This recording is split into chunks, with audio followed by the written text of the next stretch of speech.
Hello, Firehouse children. I hope you are all well and looking after each other and looking after your parents in the middle of all of this. I miss you all, and I hope you're going to be back at church soon.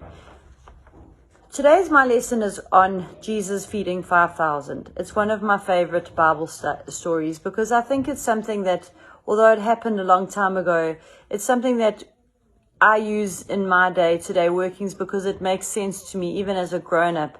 It's something that I can bring into my everyday life, and I think even you children can use it. Jesus feeds 5,000. After this, Jesus went to the lake Galilee. Many people followed him because they saw the miracles he did when he healed the sick. Jesus went up on a hill and there sat down with his followers. It was almost time for the Jewish Passover feast. Jesus looked up and saw a large crowd coming towards him. He said to Philip, "Where can we buy bread for all these people to eat?" Jesus asked Philip this question to test him. Jesus already knew what he planned to do. Philip answered, "Someone would have to work almost a year to buy enough bread for each person to have only one little piece." Another follower there was Andrew. He was Simon Peter's brother. Andrew said, "Here is a boy with 5 loaves of barley bread and 2 fish. But there is not enough food for so many people." Jesus said, "Tell the people to sit down." This was a very grassy place. There were 5,000 men who sat down there. Then Jesus took the loaves of bread. He thanked God for the bread, gave it to the people who were sitting there. He did the same with the fish, and he gave them as much as they wanted. They all had enough to eat. When they had finished, Jesus said to his followers, "Gather up the pieces of fish and bread that are not eaten. Don't waste anything." So they gathered up the pieces that were left. They filled up 12 large baskets with the pieces that were left of the 5 barley loaves. The people saw this miracle that Jesus did, and they said, "He must truly be the prophet who is coming into the world." Jesus knew that the people planned to come and take him by force and make him their king, so he left and went to the hills alone.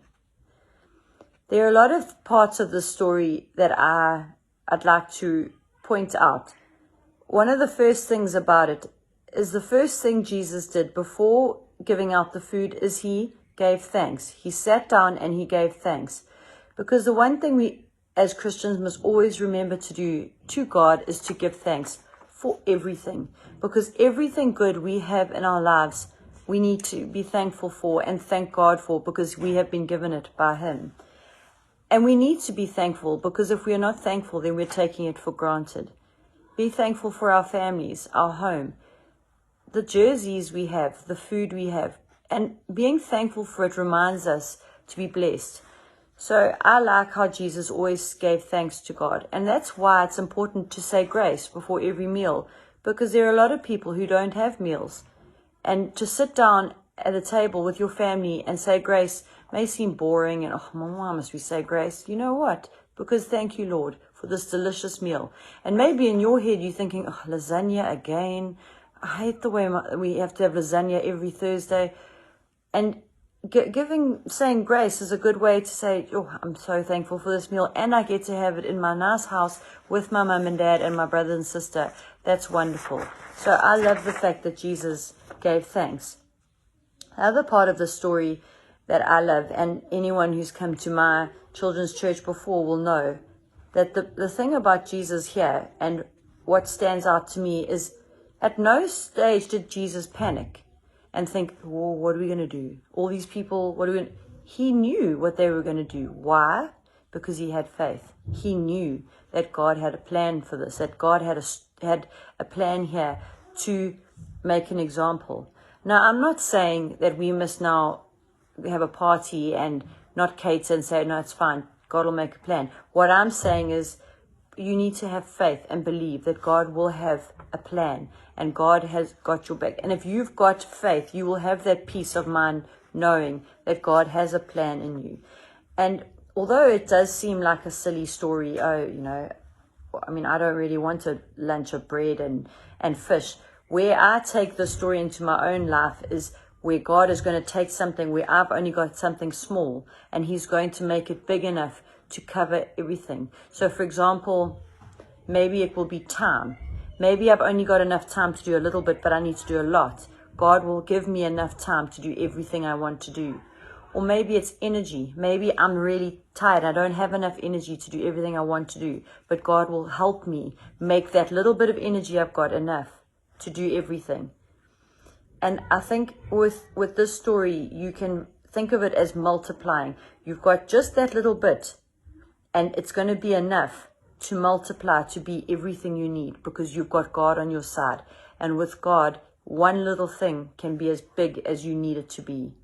And I always want you to take that with you through your days, to remember that with God and faith, you can do anything and go anywhere, because God's with you and God has a plan. But you've got to believe in him and realize that you've got to have faith in his plan, because you may want to multiply something of your own, but that doesn't mean that it's God's plan. And that's where your faith in God has to come. Like I've said before, sometimes I've had a plan of what I wanted to multiply and it didn't multiply. But then at the end of the day, God was right, because that was the wrong plan. God always knows what's best for you. And I hope you're all happy, Firehouse children, and I hope you're all enjoying and taking the most out of quarantine. And I'm really glad that all of you are living in this beautiful place in the middle of quarantine, and you're not living in little flats and haven't got a place to play. And I hope you are remembering those children who don't have beautiful Eston to live in the middle of this, because I'm very grateful that my children get to play outside and look at the sugarcane and enjoy this beautiful place in the middle of this. And I'm praying for all of you, and I hope that this ends soon, that we can go back to church and see each other soon. And hopefully we will forget this time in our lives, but we will have learned something from it. Anyway, we'll chat soon. Bye.